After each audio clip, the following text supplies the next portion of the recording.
A suspeita chegou com o idoso em uma cadeira de rodas, alegou que ele estava doente, mas ele estava morto.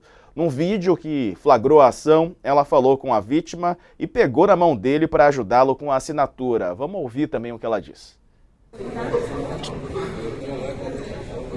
Tio Paulo, Alfino, o senhor precisa assinar. Se o senhor não assinar, não tem como. Eu não posso assinar pelo senhor, o senhor. O que eu posso fazer, eu faço. Tipo, igual um documento aqui, ó. Paulo Roberto Braga. O senhor segura forte pra caramba a cadeira aí. Ele não segurou ali a porta? Não vi. Não? A gente também não. Segura, tio. Assina pra não me dar mais dor de cabeça, tem que ir no cartório, não me eu não gosto mais. Eu acho que ele não tá legal. Tio, Ele não tá bem, não. tá sentindo alguma coisa, mas ele não diz nada? Eu acho que ele não tá bem, não. A senhora tá sozinha? Sim. Ele não tá bem, não. Olha, Mas a ele- corzinha não tá ficando... Mas ele é assim. É. É. Ô, tio.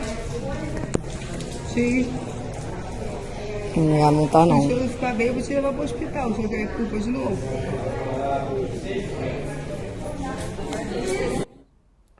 Gente, que horror. Os funcionários do banco desconfiaram, chamaram o SAMU e os médicos constataram a morte. O corpo foi levado para o IML. Estou vendo aqui que a polícia autuou a Érica de Souza Vieira Nunes, que aparece nas imagens, por tentativa de furto mediante fraude e vilipêndio de cadáver. Você viu? A gente vai conversar com a advogada Ana Carla de Souza Correia, que representa a mulher e a família do idoso. Doutora Ana Carla, seja bem-vinda. Bom dia. Bom, como é que a gente pode entender como é que a gente pode entender essas imagens? A princípio, fico chocado, né? Assim como quem assistiu o vídeo. Pois é, como qualquer fato, tem sempre um histórico, né? Por trás e circunstâncias, no quais a defesa, com seus devidos elementos e com suas devidas testemunhas, vai relatar. Como disse ontem, numa outra oportunidade, a mídia, nós acreditamos na inocência, sim, da senhora Érica, acreditamos e temos testemunhas sobre isso, de que o senhor Paulo chegou à unidade bancária vivo, tá? Embora tenha sido, de uma forma prematura, declarada a morte através de uma emergência dos bombeiros ou SAMU, isso vai ser também contraditado, vai ser contestado. Estamos aguardando também a resposta lá do ML. Então, também temos provas documentais em relação ao abalo emocional da senhora Érica. Estamos aguardando marcar a devida audiência de custódia e, no momento oportuno, quando for discutido o mérito da questão, estaremos trazendo elementos comprobatórios documentais da idoneidade da senhora Érica e dessa fatalidade, né? Como eu disse, eu sou a advogada da família, estou me solidarizando a situação e estamos aqui para poder ajudar os esclarecimentos. É claro que, num primeiro momento, é chocante devido às imagens, mas é claro também, a todo momento, a credibilidade da senhora Érica em relação a acreditar, ainda que talvez por um surto psicótico, na vida, dos dados vitalícios, né, em relação ao senhor Paulo. Ela é sobrinha dele, vamos estar esclarecendo isso também no momento oportuno. Ela sempre morou próximo a ele, assim como os demais familiares, e toda a família sempre deu total apoio a ele. Agora, doutora Ana, a despeito evidentemente, a senhora está dando a versão e todo mundo tem direito à defesa, né? Mas a cena não orna com o relato, né? Porque a sobrinha do morto, inclusive quando os funcionários diziam, olha, ele não está bem, parece que não está bem e tal, ela parecia descontraída, por vezes sorria, né? E em casos de pessoas com idade avançada, é muito comum que os familiares providenciem uma procuração para evitar que uma pessoa idosa tenha que se deslocar ou para o cartório ou para o banco.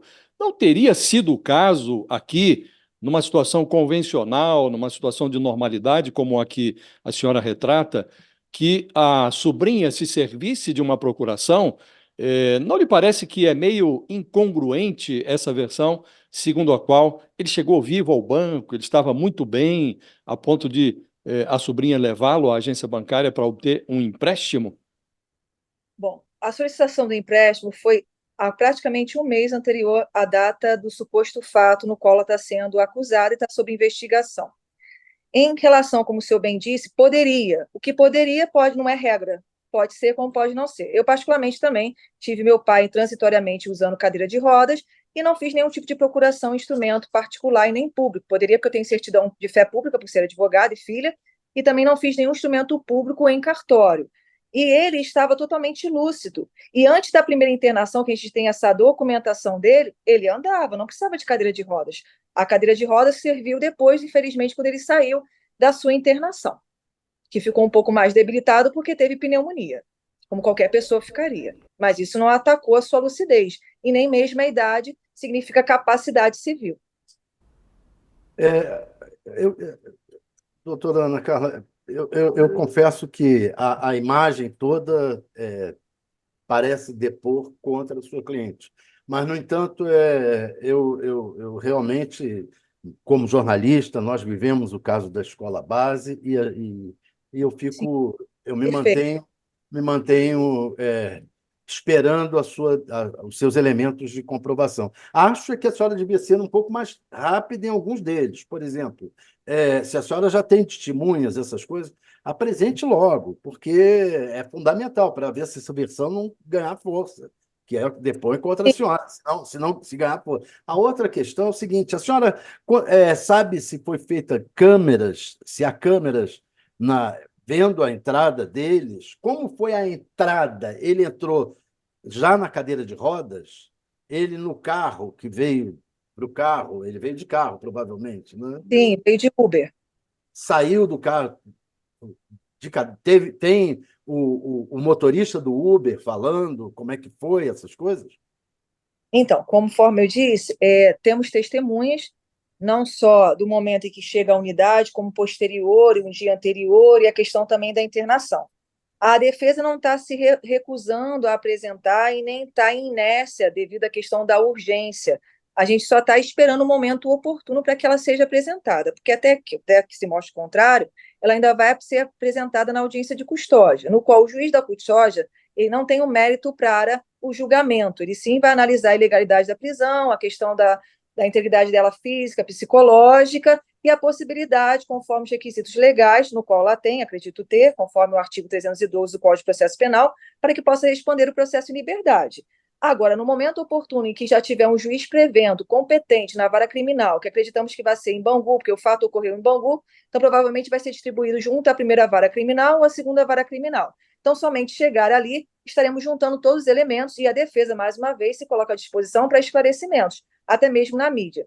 Quando foi feito o contato conosco, inclusive da repórter de vocês, extremamente educada, parabenizar aí a equipe, né?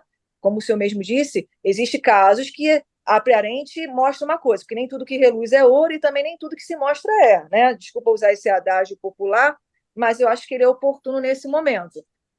Eu falei com ela que a gente tinha novidades, estava em reunião com a família, em reunião em outras questões do caso. Então, assim que a gente já tiver uma definição, nos colocamos à disposição, posso fazer contato com ela, tem meu WhatsApp, até para poder estar indicando isso e trazer isso à baila para a própria mídia e para outros esclarecimentos, porque, como todo mundo sabe, tem duas versões do caso. E aí, através de que se busca nesse momento, é verdade real do caso e, futuramente, a verdade processual. E deixando claro, como advogada, no Estado Democrático de Direito, como operadora do direito há muitos anos, na parte criminal, inclusive, a gente está baseada no princípio da inocência, que é a regra de tratamento. Agora,